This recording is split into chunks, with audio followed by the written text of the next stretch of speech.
محترم بزرگوں دوستوں، میں حضرت والا کی نظر ایک شعر کرنا چاہتا ہوں۔ غنیمت سمجھو جلسہ کی وہ دیکھو شان آئے ہیں، غنیمت سمجھو جلسہ کی دیکھو وہ شان آئے ہیں، ادب کی وادیوں میں ایک نیک صفت انسان آئے ہیں، ادب کی وادیوں میں ایک نیک صفت انسان آئے ہیں، ستاروں راگنی گاؤ ہنسی پھولو غز سناؤ، بہاروں پھول برساؤ میرے مہمان آئے ہیں۔ ہم سب سرسما کی سرزمین پر حضرت والا کا پرتپاک استقبال کرتے ہیں اور جزاکم اللہ خیر کہتے ہیں، اور ان کے ہمراہ جتنے بھی احباب آئے ہیں ہم ان سب کے بہت شکر گزار ہیں کہ آپ سب ہمارے یہاں تشریف لائے ہیں۔ جزاکم اللہ خیر و احسن الجزاء۔ میرے محترم بزرگوں دوستوں، ابھی ہم اور آپ قرآن کریم کی تلاوت سماعت فرما رہے تھے۔ اب اس کے بعد اللہ رب العزت کی ہستی کے بعد اگر کوئی ذات ہے جس کا ذکر خیر کیا جائے تو وہ حضور اکرم صلی اللہ علیہ وسلم کی ذات اقدس ہے۔ حضرت مفتی سعید صاحب رحمۃ اللہ علیہ جو دارالعلوم دیوبند کے شیخ الحدیث تھے، وہ ایک قصہ بیان کیا کرتے تھے۔ انہوں نے فرمایا کہ ایک انگریز مورخ نے، ایک عیسائی مورخ نے ایک کتاب لکھی ہے The 100 عظیم شخصیات۔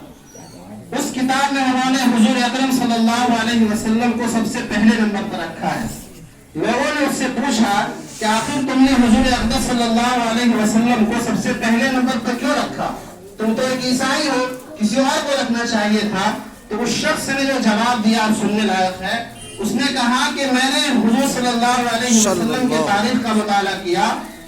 اس مطالعے کے اندر مجھے ایک واقعہ ملا جس نے مجھے بہت زیادہ متاثر کیا، جس کی وجہ سے میں نے انہیں سب سے پہلے نمبر پر رکھا۔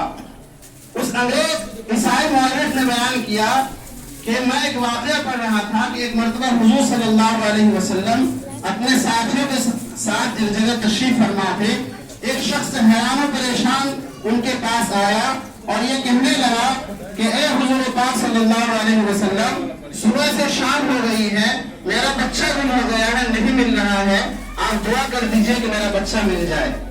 حضور پاک صلی اللہ علیہ وسلم دعا کے لیے ہاتھ اٹھانے ہی والے تھے کہ اتنے دیر میں ایک شخص آیا اور کہتا ہے کہ فلاں شخص تمہارا بچہ مل گیا ہے، فلاں جگہ ہے، جاؤ اس کو لے لو۔ وہ شخص دوڑتا ہوا جاتا ہے، حضور پاک صلی اللہ علیہ وسلم اس کو بلاتے ہیں اور کہتے ہیں کہ تمہارا بچہ تو مل گیا، لیکن تم اسے بیٹا کہہ کے مت پکارنا، کیونکہ ہو سکتا ہے کہ ان بچوں کے ساتھ کوئی یتیم بچہ ہو، جب تم اسے اپنا بیٹا کہہ کر پکارو گے تو اس کا دل دکھے گا۔ تو یہی واقعہ ہے کہ میں اتنا متاثر ہوا کہ جو ہستی ایک یتیم بچے کی اتنی زیادہ اہمیت رکھتا ہے، جن کے نزدیک وہ عام انسانوں کا کتنا خیال رکھتا ہوگا، تو اس عیسائی مورخ نے اس واقعے سے متاثر ہو کر حضور پاک صلی اللہ علیہ وسلم کو سب سے اول درجے پر رکھا ہے۔ میرے محترم بزرگوں دوستوں، آئیے اسی محسن اعظم کے نذرانہ عقیدت میں ہم نذرانہ عقیدت پیش کرنے کے لیے ان کے شان عقیدت میں دعوت دیتے ہیں ایک ایسے شاعر اسلام کو جو اعظم گڑھ میں رہتے ہیں، وہاں سے نکل کر صرف اتر پردیش ہی نہیں بلکہ پورے ہندوستان، اور صرف پورے ہندوستان ہی نہیں، ہندوستان کے باہر بھی دوسرے ملکوں میں اپنا ڈنکا انہوں نے بجایا ہے، جن کو ہمارا قاری شبیر مظفر پوری صاحب کے نام سے جانتے ہیں۔ ہم لوگ بخوبی واقف ہیں۔ ہم حضرت سے درخواست کرتے ہیں موصوف سے کہ وہ تشریف لائیں اس شعر کے ساتھ کہ باادب کہ ادب کا پھر مقام آیا ہے، باادب ادب کا پھر مقام آیا ہے، محمد کا ایک ادنا غلام آ رہا ہے۔ موصوف سے درخواست ہے کہ موصوف تشریف لائیں اور اپنے نعتِ کلام سے ہم سب کو مستفید فرمائیں۔